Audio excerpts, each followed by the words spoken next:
Hello, and welcome to the Marketing Times Analytics Podcast. I'm on today with Christian Mercado. Christian, would you like to introduce yourself? Hey guys, this is Christian Mercado. I'm a digital marketer. I'm the manager at Level 8 Luggage and several other roles at just some of my personal projects. Yeah. Christian, we've chatted before. We've talked about Level 8. We've talked about your work with e-commerce. What are some of the latest trends that you've noticed in the e-commerce world? To be honest, I'm more focused on the social media side now. So in terms of trends, we've really been turning it up with catching on to trending content, finding ideas from TikTok, repurposing the content in a way where it's different on TikTok and Instagram, but the trend is still the same. And I think that's been doing well and grabbing people's attention and generating engagement. And what do you use to figure out what the trends are? To be honest, I spend some time on social media, especially TikTok. I think if anyone uses TikTok, they know you can go down a rabbit hole. Not proud to say, but it could be some time. And when I see something that I know would catch on, I send it to my video editor. I'm like, let's hop on this. Let's grab some content that we have. Let's mash it up together, and this is the point of the video. Yeah, that's been doing well. Because I've been curious about doing something like this myself. Let me give you my current challenge. I have several products, consumer products. These are like small baby businesses, basically, but they're not really businesses yet. They have potential. And I think one thing, let me give you an example, is olive oil. It's just olive oil. Okay. It's good olive oil. It comes in different sizes. And but how do you break through the noise? I did sell one bottle so far to somebody Okay, online that's using an something. ad. And it was a Greek guy. And so I was like, okay, I should really just target Greek people. And I turned it on again, all the ads for Greek people specifically targeting them. It's been a couple of days. I haven't gotten any sales yet, but I'm still hopeful. What I'm imagining is I should create content around it and share it on TikTok and on other things and make sure it gets in the right communities. How would you recommend I structure this campaign to drive more sales of olive oil? When it comes to a product that could get saturated, everyone knows what olive oil is. Everyone knows what it does. You use it for cooking. It's important to differentiate yourself. Like for example, clothing brands. A lot of people sell clothes, but they differentiate themselves in a way where it's the atmosphere of the clothing brand. What do they stand for? Their messaging, their vision, and the community. I think those are a lot of ways that you could differentiate yourself. For example, for level 8, luggages are there's a lot of luggage, but the way I try to brand it is with luggage that's stylish, luggage that is made with premium quality. And sure, there's other luggage that are stylish and made with good quality, but I make it a point to promote that we have a community of these people that are modern, that like to travel in style, that want to feel good and confident about traveling. That's how we differentiate ourselves right now is one, pricing, and then two, creating that community of Hmm. modern stylish travelers. So I would say to bring it back to the point with the olive oil, you got to create some type of movement or brand, something that people can get behind and be like, I like using this olive oil brand because they do this, or this is what they stand for. Those are different ways that you can differentiate yourself in the market. Besides messaging, it could be that you deliver faster. It could be that you're more affordable. I think last time we spoke, I'm very big on social proof, the whole community of it. Many people are using this olive oil because it's better for your food. Yeah. Yeah. I was thinking of selling or even just giving away for free some kind of a tool that allows you to measure the quality of the current olive oil you have, perhaps through the viscosity. I don't know. I don't know. I have to look into the tools, but something to help somebody determine the quality of their current olive oil because I'm pretty sure it's not very good. And because a lot of olive oils, they're mixed with other things and so forth. And then That's I something you can could mention. Right, and I could offer, Yeah, and then with my olive oil, it passes the test, whatever that measurement yeah, tool is. I think exactly. that could be a good move. You agree? I yeah, I think presenting how yours is healthier without all the additives. Yeah, that's definitely something you got to promote. That's a benefit to them. People care about what it does for them, not what it does for you. Yeah. Yeah. So always promoting benefits, I would say is great. Okay, so here's where I was trying to go with that. So I make the tool. I now have a different. I now have a differentiator. I want to record a video. How do I connect that video to getting sales? What is Are you putting a link in the video that pushes to the product page? How are you connecting that to your lower funnel? Yeah, since this a bootstrap project, I could definitely understand getting right into purchase campaigns and purchase conversions, stuff like that. What I do with different campaigns is that because content's going to be important with this, I don't immediately ask them to purchase. I try showing them the message of the brand. Hello, my name is Alex Safranis, and today I want to tell you about a few of the products that I offer on my website, asafranis.com. So, the first I will offer is the tastes of Greece. If you've heard, olive oil is the healthiest and, quite frankly, the only seed oil that you should be eating. It has a lot of amazing properties, and right now, because of inflation, olive oil fraud is at an all time high.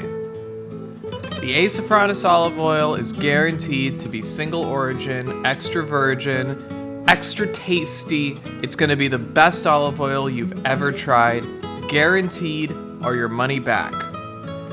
Check it out on asafranis.com, and we're always running different promotions, so you may even get an extra bottle of olive oil for free. We'll see. Just check the website. That's asafranis.com. Everything that I explained before with content, what you're since you're a new brand, you're going to be starting out reaching cold audiences. Although they know what olive oil is, they're very new to your brand. So you want to the first campaign would probably be brand awareness or link clicks. With that said, I think that should be a video campaign, something that is educational, tips, advice. You could show your. I'm pretty sure that's a lead magnet, that product that you were talking about.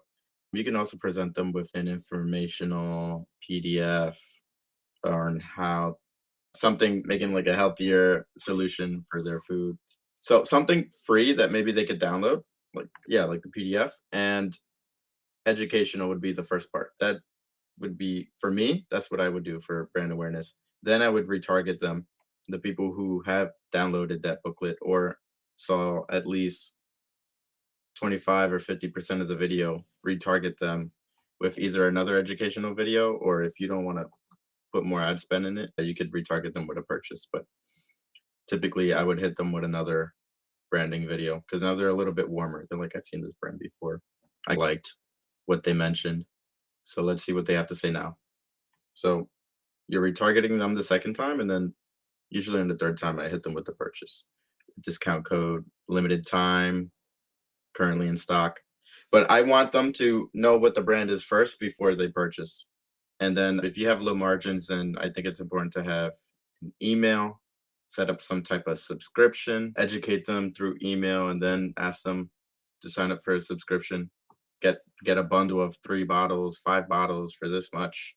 That makes sense. Okay. Yeah. I'm going to do it. We can have a follow up. Yeah.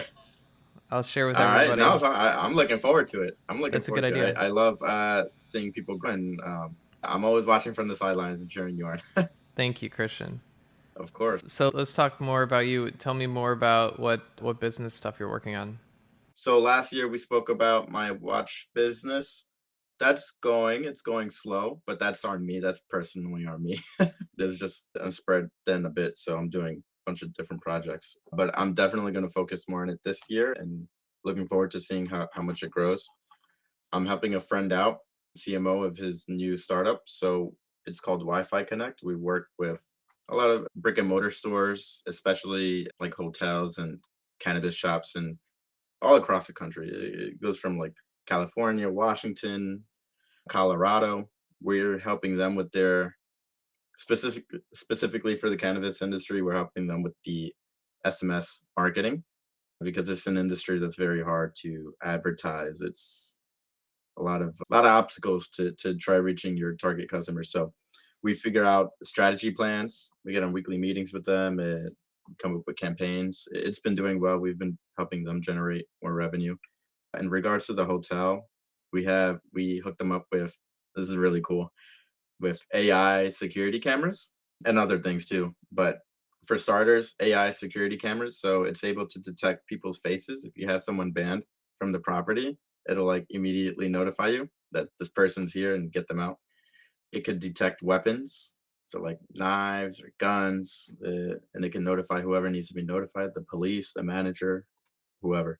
Besides the AI security camera, we also provide hotels or as well, like restaurants with Wi-Fi connectivity. So everyone basically has Wi-Fi at this point, but what we do is we're a supplement so to that Wi-Fi that you guys have. So we're able to collect customer information and promote like email campaigns, or we send them to a homepage and you're able to promote other services and products.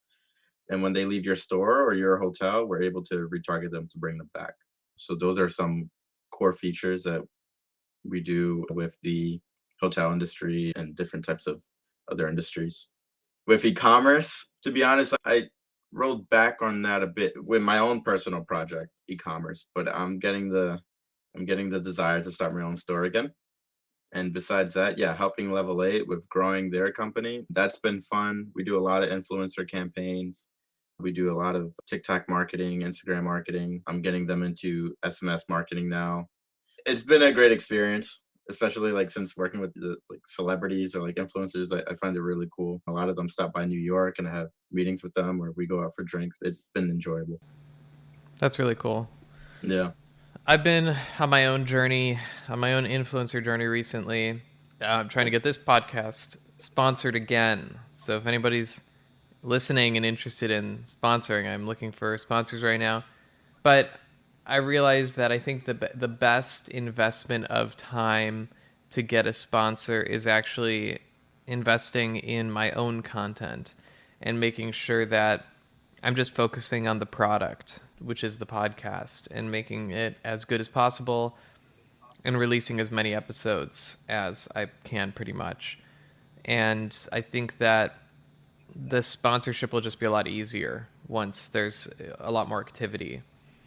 Like the cart before the horse thing. I wanted to wait for the sponsorship before producing a bunch of episodes, but I think it has to be the other way around. So Yeah. You got to grow the audience. You got to grow the viewership and the engagement. And then the brands will come in and say, hey, I want to promote my product to these types of audiences that you're growing. Yeah. do you have any other advice? Let's say somebody listening wants to also start a podcast or get an influencer deal or something like that. How do you recommend they build their audience? I'm not an influencer, but I find them. When it comes to podcasts, I can't really speak much on that because I dabbled in it a bit and I don't know, I didn't continue it. Not that it wasn't good for me. I think it was very cool. I think I enjoyed meeting new people and stuff, and learning more about them and connecting. I think that whole experience is really cool, but there's just a lot going on. I gotta pick and choose where my energy goes. So I'm not very big on promoting on social media myself. But when it comes to growing as an influencer and looking for the brand deals, what I look for is you can have 10,000 followers or 15,000 followers. You don't need to have 100,000. That more just depends on how much money you really want to make. But also is in relation to how well you make your content. Types of videos that you make, is it good quality? Can the brand stand behind it? Do you have real engagement? I'm not sure how other brands do it, but I definitely check if you have like fake followers or engagement. I think some brands don't care sometimes because you know what? I'm not even gonna go there. I'm not even gonna go there, but be authentic. Do what you need to do, but be authentic. Yeah, I think it's important to have that audience because brands need to see that if they're gonna spend money with you, can you create the content that they could reuse, and can it reach the audience that they want to reach? Yeah, if they're gonna pay for the content, and I'm sure they're gonna want to reuse it. Pay for the promotion, but Yeah.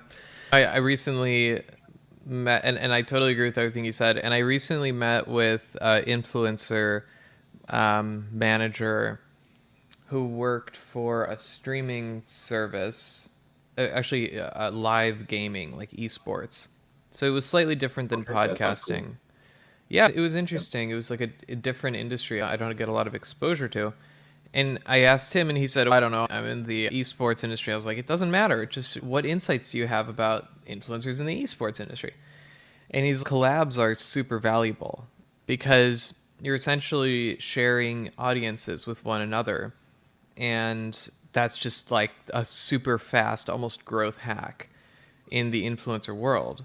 And I thought, oh, Yeah. what an amazing idea. I can't believe that you thought this wouldn't be helpful because you're in a different industry. It's like exactly the Yeah. same. That's what I'm thinking about now is how can I team up with other business podcasts or other marketing Yes. podcasts and make Yes. content with I'm people. sorry, I should have mentioned that. No, it's okay. Yeah, I love it. Actually, we do having that a something to lot share. with influencers. Oh, yeah? Yeah. We always ask them to either have us as a paid partner in the post or a post collaborator for that reason, but also because we want to see the numbers that they're producing. We want to see how much the post. It's really annoying to keep asking them for a screenshot of the posting size. What did we pay for? What are the numbers? But yeah, that's definitely yeah. You they say the teamwork makes the dream work, and if you want to go fast, you go alone. But if you want to go far, you do it with a team. Yeah. Yeah. Okay, so I guess we can let's use this podcast as a use case in terms of good collaborations. How would you think about it? Would you look at like next door neighbors in the sense that when you search marketing analytics on Apple Podcasts, my podcast comes up, a couple others come up. Is that the first place to go? Is just like the surrounding area? Or is it better to go a little bit further and tap into a different audience that isn't directly looking for the same content, but could be interested in it? Mm, you should find similar people that yeah, I think you should find similar people because I think it would take more energy to develop a new audience and try to convert them into what you talk about. Yeah, you might find people, that are interested in what you say, but I think it would take more work to build it faster. Yeah. So yeah, just start with everybody who that's right next to me in the search results and team up with all of them. Yeah, similar topics. Then when you grow that, then you can expand into different industries. But I think you should collaborate with other people who are on similar topics. Doesn't have to be the exact same thing, but as long as the audience has that type of mindset that they into business, entrepreneurship, they want to grow, they're into marketing. Yeah. I'm curious about the topic of retargeting. How should I think about the content relative to the retargeting? I know you mentioned earlier you have like around three steps that at least that you would do to get them to the lower funnel. At the point of retarget, I just want to map it out clearly. You start with just reaching out to them and not asking to purchase, not retargeting. You're just collecting the initial upper funnel prospects. Then you try to get them to the website to learn more or to click on something to learn more so that you can have an indication of interest and get them in the retargeting pool. And then you create a more detailed piece of content or something that is more educational or pushes them down the funnel somehow using that retargeting, right? So what, or I guess let me turn that into a question. So now that you have this retargeting audience, what do you share with them first, and how do you actually go for that purchase with them? Yeah. So to make it easier, we'll just say it's in 3 steps. The first part of the video is supposed to be an educational piece or advice, is something that would benefit them as a brand awareness campaign, or could be link clicks, but it's cheaper if you do like engagement or brand awareness or video views, one of those.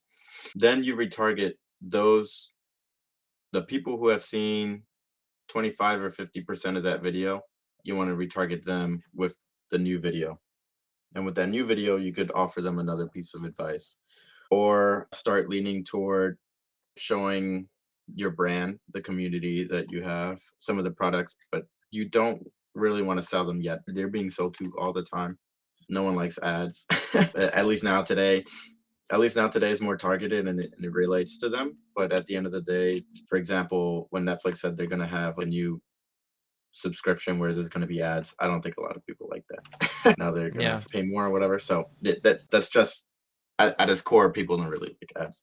So make it beneficial to them. But yeah, by the third time, you're hitting them a bit harder with, get this today. This is what it does. Benefits. You're actually trying to sell them by the last part of that video. But also, I want to mention it doesn't have to be just a 3-step process. I would, you know how in Facebook ads you could hit them with several different types of creatives? Yes. Yeah, so I would do that. For video number 2, you're retargeting everyone in video number 2 with different selling points, different videos. Yeah, that different benefits about your product. Yeah, just anything you want to list. Yeah, And is it in regards silly? to Can it selling be them on your silly? product. Can it be fun? How would you approach the ad? You could try. Yeah, you could try that because it's going to be one of many. You don't know which one would perform best, but you Hmm. want to pepper them with several different angles on how to sell your product. See which one works at first, at least, and then you can optimize which one works best. You turn the other ones off, but at least they're seeing different ways to use your product, not just all in one video. Because I think it's best to keep it under, especially on Facebook, like under a minute, and on Instagram, yeah, best to That's keep it under a minute. Yeah, that's another question. So what platforms would you test on first that would be your more reliable ones for quality audiences? Yeah, since we're talking about olive oil, yeah, I would say Facebook and Instagram could work well on TikTok too. You got to test that. Google Ads, expensive. I mean, Facebook, they're all growing in expenses, but TikTok, I think, is cheaper because it's newer and they're still developing. They still got some work to do in regards to their ad platform and optimizing. But TikTok would be cheaper, but Facebook is more powerful, I think. Yeah. Hmm. Imagining I can pull out the various benefits, which are in all sorts of different life spheres, the different product benefits, and I could just focus on each benefit as a different video and just see which benefit resonates the most with the audience, and they could all be quite short. Yeah. You could talk about a community of people who use your olive oil, how great it is, great customer reviews. Another video, these are the benefits of using the olive oil. This is why it's better than other brands because of the additives. Then another video, like a cooking lesson, something that you like to cook with your olive oil, different angles of selling it. Yes, And then toward inside the video, you can say, you can get this like right now. I know on TikTok, one trend is like, TikTok made me buy it. This is what I use. Yeah. I like that. And this is just a side note, but did you know two things? One, that there are actual criminal enterprises that are in the export industry and are mixing olive oil with cheap oils to squeeze more profit out of it. This is a real thing. I don't know. It was like in the news recently. I don't know if you did you hear about it? I didn't know it, but I believe it. It makes perfect sense. People trying to cut corners, I believe it. Yep. And second interesting thing is that, and this is more of a rumor, is that in the last few years, a lot of the olive producers and farmers have been essentially paid to not grow as many olives, which artificially increased the price of olive oil and has sent it skyrocketing in the last couple of years. And it's like an artificial Yeah. thing that they did. It was like almost a collusion. You Yeah. could imagine it. And I find that so interesting that That actually is happens. interesting. Yeah. Yeah. I'm sure it does. Some. I don't know how. I don't know the industry, but I believe it. Yeah, and those are the things that make me feel like I really should hammer this one home and really get some kind of a funnel system going for the olive oil, because it's like it's a good product. It's a unique product that I have access to that it's not super common to have like an olive oil connect. Mhm. And the industry itself is messy, and it's a cheap enough product where you could get impulsive or quick online buys. It's not like a super expensive product that's unattainable. It's very attainable. It's very affordable. Yeah. So those, and of course it's not the cheapest thing available, but there's so many cases to be made about health benefits, and I see all sorts of infographics online about how olive oil is the only seed oil that is healthy. So it's all, you know what there's a wave that's pushing this idea forward instead of all the other Yeah. ideas that I'm working on, and it just I seems like agree the with natural you. focus. Yeah, I've noticed that too. The people or audiences are becoming like healthier, more aware of what they're eating. I think that's a good thing. And yeah, this could work. Yeah, people are pushing toward a healthier lifestyle. I'm with it. I started jumping on the bandwagon. Yeah. Yeah. Yeah, McDonald's used to use beef tallow, which is the healthiest fat pretty much that you can eat. And it made sense because it came from their own cows that they were producing the beef from. And then they Yeah. switched to really bad oils in, I think, the 90s or something. Wow. And we got some pretty bad Yeah, I results. heard about that. Yeah, I heard about that pink slime stuff, and I haven't eaten at McDonald's in a long time. I stopped going there. I'm not even gonna lie though, every now and then. Except for years ago, I used to get 20-piece chicken nuggets or something. But that was it. I didn't get the burgers. I love that. Good times. All Yeah. right, let me pitch another one to you.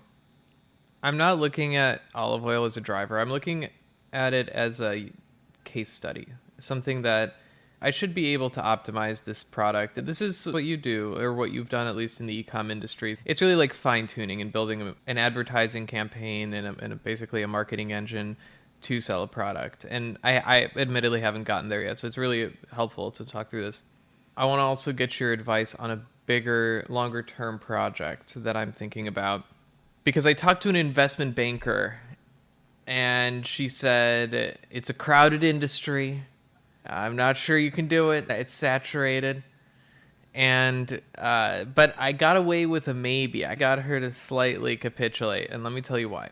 The business I want to run, I want to create, is an automated marketing engine that is run by AI and is entirely addressable in the sense that it's direct one-to-one communication with every individual. The value to the business is this is a very easy way to do marketing. If you want to do marketing, this thing will do it for you, and it probably will do it cheaper than what you're currently paying. Because right now, if you look at the advertising landscape, the profit that's being generated is in the walled gardens. And because they'll have you pay to show your thing to 10,000 people who they tell you are interested in your product, and behind the scenes that's a modeled audience, which means that maybe 2 or 3,000 of those people really aren't that interested in your product, but that's where the profit margin comes from. Yeah.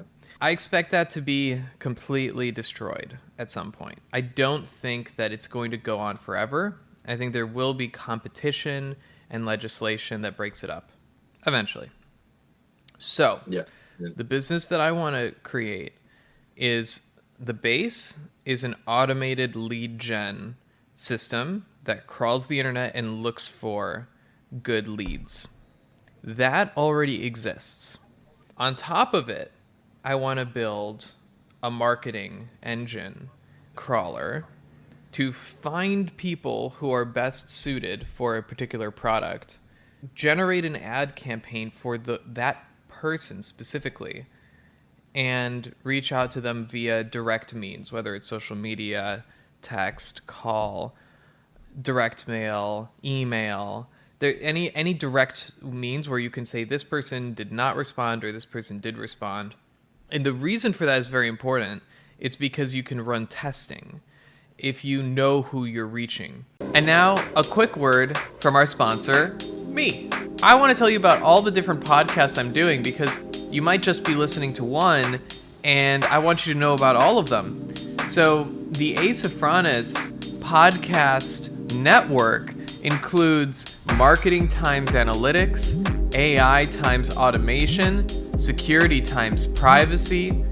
There's also a couple other bonuses like Extraordinary People and the Lake County District 18 podcast, which is a political focused podcast about the Lake County area in Illinois.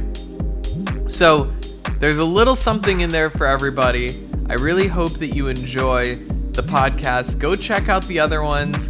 I will leave the links to all the episodes, all the podcasts from the various podcast titles in the description of this episode so that you can check them out.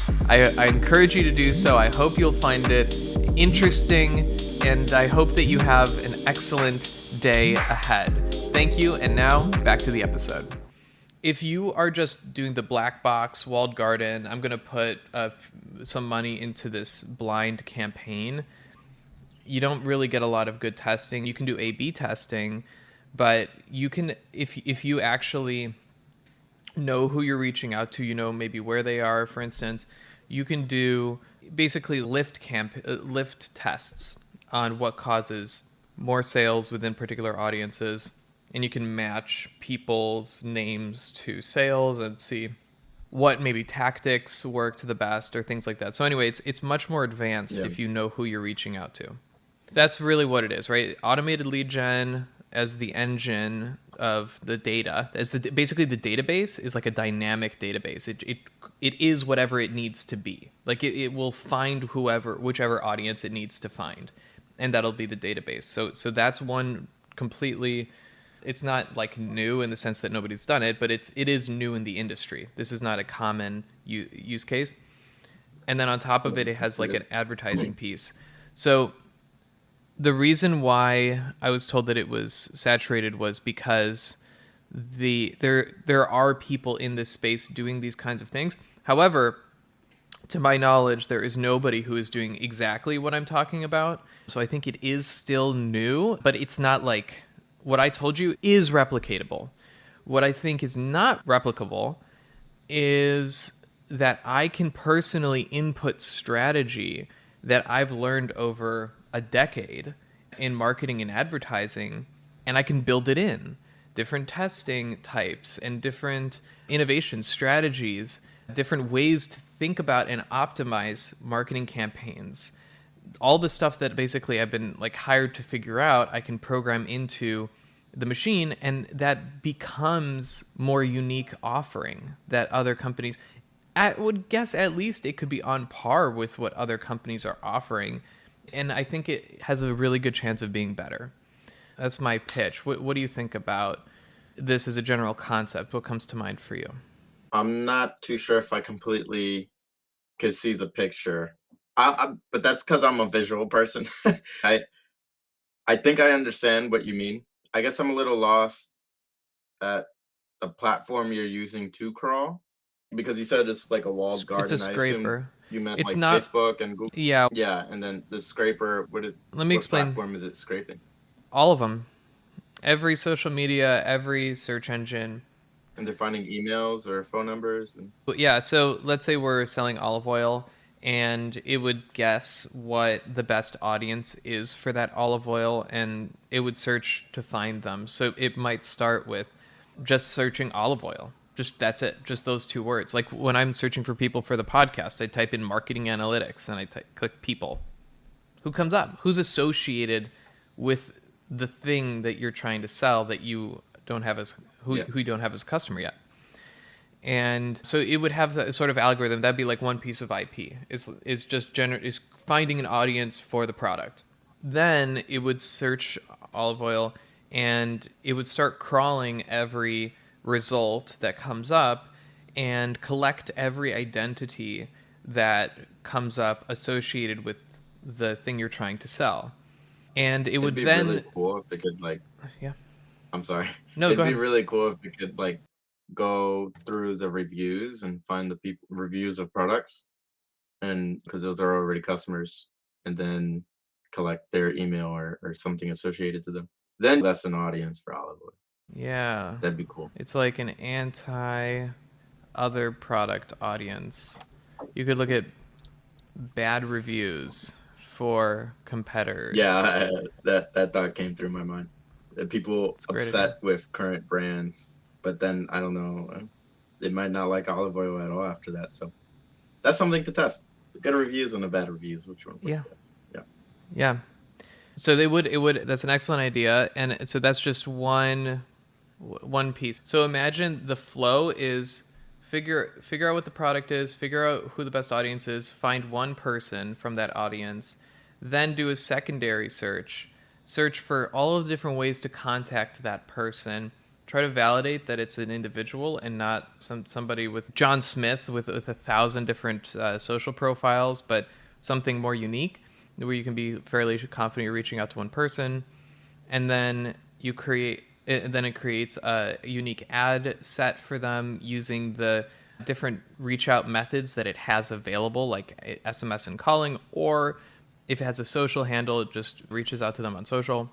That would be so then it would have a loop, a feedback loop of did they respond? No, then try to find another way to reach them. That's maybe the next cheapest way to reach them, and scale up to the most expensive way to reach them might be a direct mail piece or something, depending on what the machine thinks will be the best. And then and so then that loop is complete. And then it does that a million times. Yeah, now that I have a better understanding, that does sound very interesting, and I think there would be people who would pay for that.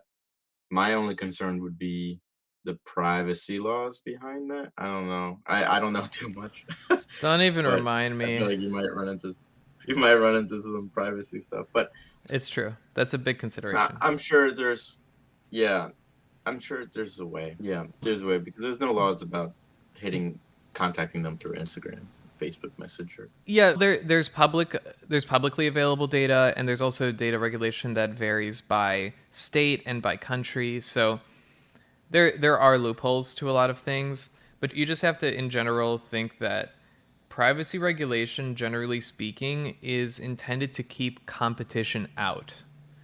It is not intended to protect privacy. So it may sound weird and data collecty to do all this stuff, but that's really not it's not any worse than what everybody's already doing. Yeah, they're So, already doing it. They're yeah. yeah, I don't have too big of a problem with it. It's if they're doing it. Like for instance, I was talking to ChatGPT and it said, "I will not help you scrape publicly available data and market to people. Yeah. It's unethical." And I chuckled because the existence of ChatGPT is dependent on scraping data from all over the internet, all of our data, the people's data, and then profiting off of it. It's Yeah. funny. It's rules for thee, but not for me, for the big players. They literally tell you not to give it detailed information about yourself because it is collecting data. Yeah, it's Yeah. interesting. This is a side comment. It has nothing to do with like the marketing stuff, but I just thought it was funny because last night I was using ChatGPT and I asked it kept giving me it kept generating pictures that are like slanted and I'm like, "Can you make it straight?" And then it was like, "We don't discriminate against autism." Woke GPT. And that turned the picture. Yeah, the woke GBT. I was like, what the heck? I just wanted the picture to be big. Yeah, so I had to crop it and like do it myself. I was like, Wow. okay, thanks for the help. Yeah.